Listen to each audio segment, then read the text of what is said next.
Hello everyone, and in today's video we're going to go through the very many different languages that ChatGPT can speak, and we are going to start with the list of the number of languages that it can speak and the types, and after that we're going to go through a couple of examples. So first things first, ChatGPT can now speak around 50 languages.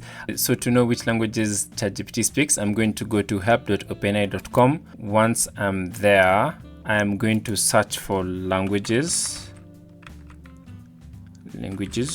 So click enter, and it's going to how to change your language settings. So I'm going to click on that first one there, and then we're now offering ChatGPT's interface in 50 plus supported languages. So I'm going to click on that, and then I'm going to get a list. So we have Albanian, Amharic, Arabic, and it's a very long list of around 50 languages, actually 50 languages in that. And then we have Swahili there, so that's one that I want to check. Vietnamese is a Chinese, so they're listed in alphabet. There we are, Chinese. So these are the languages that ChatGPT speaks, and I'm sure they're going to be added with time. These are just the ones that are there currently as of 2025 March. So I'm going to go through how you can use different languages and coming up with like very practical examples. So the first scenario is, imagine that you're planning trips to different parts of the world. Spanish, Mexico. So I'm planning a 4-day trip to Mexico City. Suggest an itinerary with historical sites, museum, and good places to eat, tacos, and then output that in Spanish. So I'm going to copy that prompt, come to ChatGPT, paste it there, and let's see what we're going to have. And then which is so interesting. I've been meaning to learn Spanish for a very long time.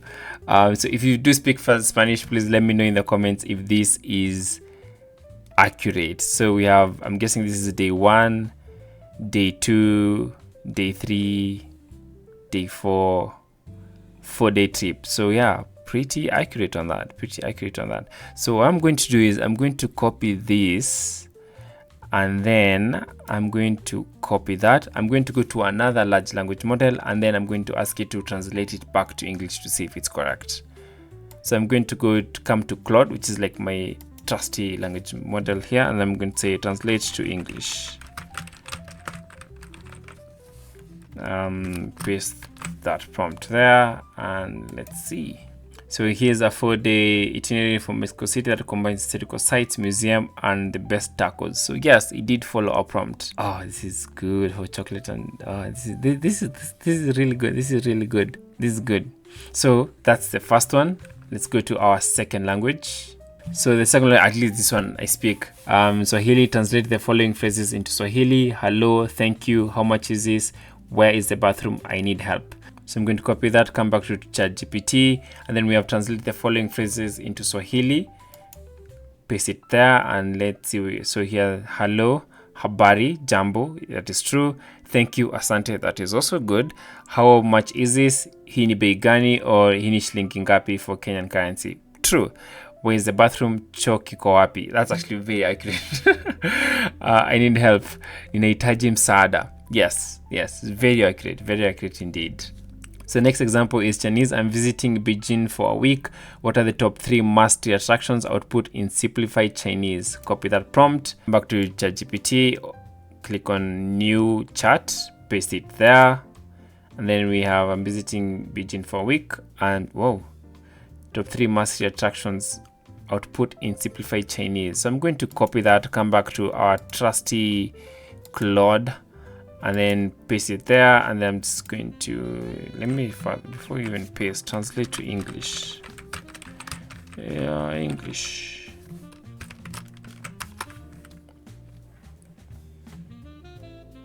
The Great Wall of China, interesting. The Forbidden City Museum, and then Temple of Heaven Park. Wow, interesting. So that's a very good use case scenario. Okay, so the first use case scenario is basically just getting key information and navigating places. The second use case scenario is going to be learning a new language. So for example, we're going to go again use Spanish, Swahili, and Chinese. The scenario here is that you're learning a new language. So for example, Spanish, let's have a basic conversation in Spanish. I'll start hola, como estás? That is so bad. I'm sorry for butchering your language. So, como estás? So, hola, como estás? Oh, good Lord. I don't know what that reply is. So let's have a basic conversation in Spanish. I'll start hola, como estás, paste that, and then we're going to go to our trusty Claude here, and then I'm just going to be translate to English.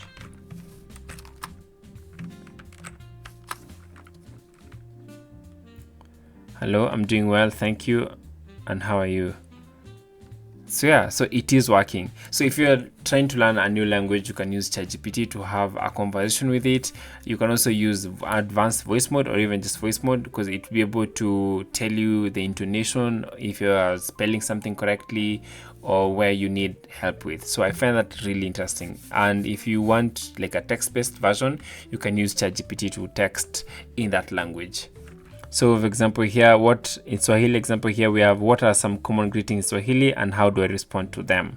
So I'm going to copy that, come back to ChatGPT, paste that, what are some common greetings in Swahili. So Swahili has a variety of greetings depending on the context, time of day, and level of formality. True.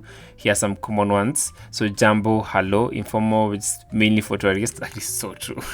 I've never in my life met a Kenyan who is like jambo. It's only tourists who do that. No complaining. If you're coming to Kenya, if you're coming to any Swahili speaking nation, don't say jambo. Just be like, just habari yako. It's easier that way. Jambo is mostly, it's interesting that it knows that. I find that so intriguing that it knows jambo is mostly for tourists. That's so interesting. And then we have habari, which is how are you? Very true. Nzuri, good. Habari yako, how are you? Similar, informal. That's actually very good. This is a very good. Casual, friendly, mambo. Oh, what's up? Which is, yeah. VP, how is it going? Shikamo. That's actually very kind of like advanced and very formal departing phrases. So yeah, this is actually pretty good. These are pretty good. So if you're trying to learn a new language, ChatGPT is really good for you. We have 50 languages so far. You can play around with those ones.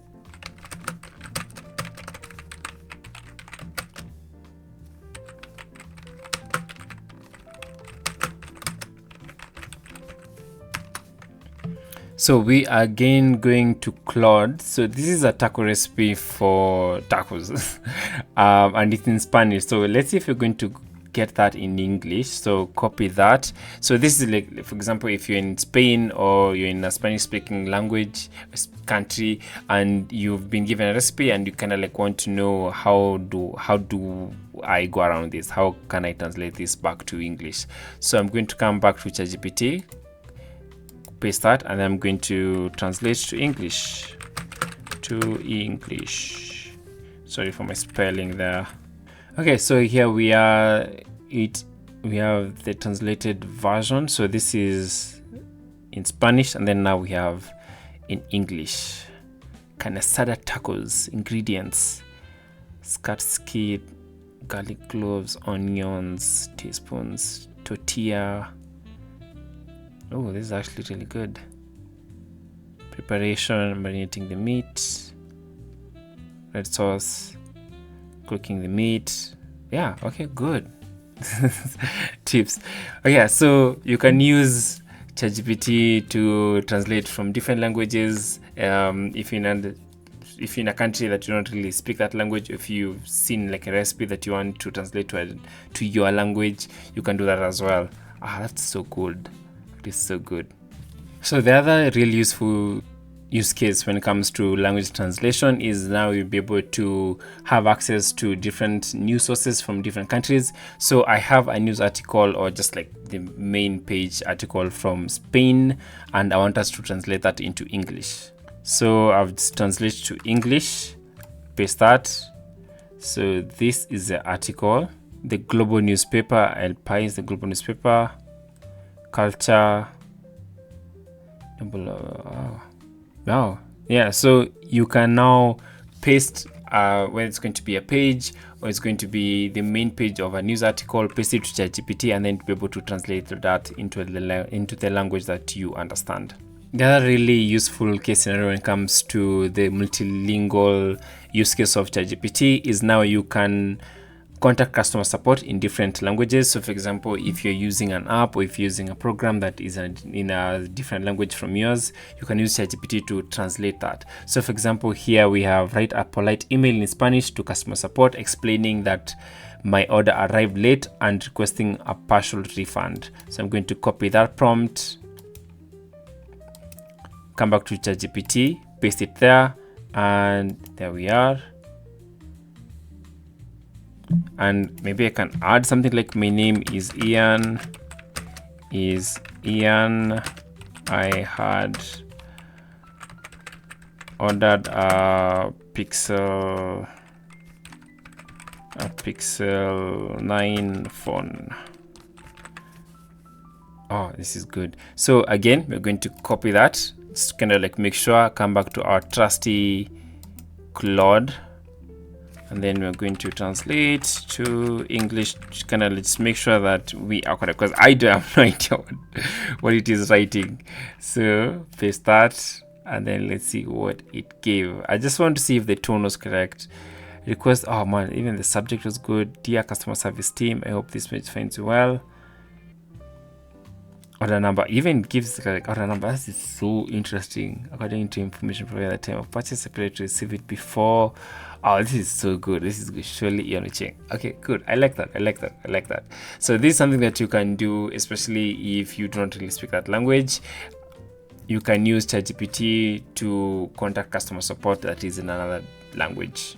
So the other really useful case scenario is in social media. If you want to engage with different audiences or with an audience that's not necessarily in your language, you can use ChatGPT to come up with different social media posts. So for example, I can write a tweet in Spanish about the importance of environmental conservation. So I'm going to copy that prompt, and the good thing, I want to show you something. So I'm going to copy that, and then I'm going to paste. So I'm going to write a tweet in Spanish in my tone about the importance of global conservation. So paste that. I don't know if it's going to be the same like tone wise in different languages, but let me see. Let me just paste that. I'll copy that, sorry, and then come back to our trusty Claude, and then we're going to go to translate to English. Kind of like see if it handled tone correctly. Okay, not bad. Kind of, it even uses images, which is something I find really interesting. So taking care of the minds on an option, it's really okay, not bad. That's actually pretty good. Okay, good. So you can use ChatGPT to come up or just to have a wider influence with a language that's not necessarily your own on social media, whether it's going to be Twitter, it's going to be when it's going to be Twitter, it's going to be Blue Sky, or it's going to be Facebook. You can use ChatGPT to translate different languages, kind of like give you a wider audience. Okay, so we have changing the default language in ChatGPT. Currently, I want us to go to our profile here, go to settings, and then under settings we have theme, and then we have language here at the very bottom. So here I'm going to click on auto detect. So what this does is it's going to detect the language that I have pasted, and then to be able to continue chatting that language. So the best place, the best option to have here is auto detect. That way it's going to be able to detect a language. But if you want it to be in a different language, you can choose from this one. So for example, if I want it in Swahili, I can choose Swahili, and now it's going to be interact with me in Swahili. So for example, we have media lugha, so it's pick that, and then I'm going to come to automatic detection. Okay, cool. Yeah, so this is where you can change your language from. Just go to your profile name image there, click on settings, and then come to languages under general, click on that, and then you can select the language. The best option to have it under is going to be auto detect. So it's going to close that. So important limitations to have is performance varies. ChatGPT is really good with English. English is the best language so far we have, because it's the most broadly speaking language in the world currently, especially when it comes to these large language models. It is the one that the internet, most of the internet at least, has been trained on. So it is kind of the best when it comes to these large language models and how they just understand language. English is currently the best. Other languages that we have, like for example, we have those 50 languages. So we have Swahili, Spanish, Chinese. You can kind of like continue playing with that, but I'm sure more languages are going to be added. Okay, so that's it for this video. I hope it was helpful. You have an idea of the types of languages that we can have. You have an idea on how to change the languages. So keep playing with it, and I'll see you in the next one. Peace.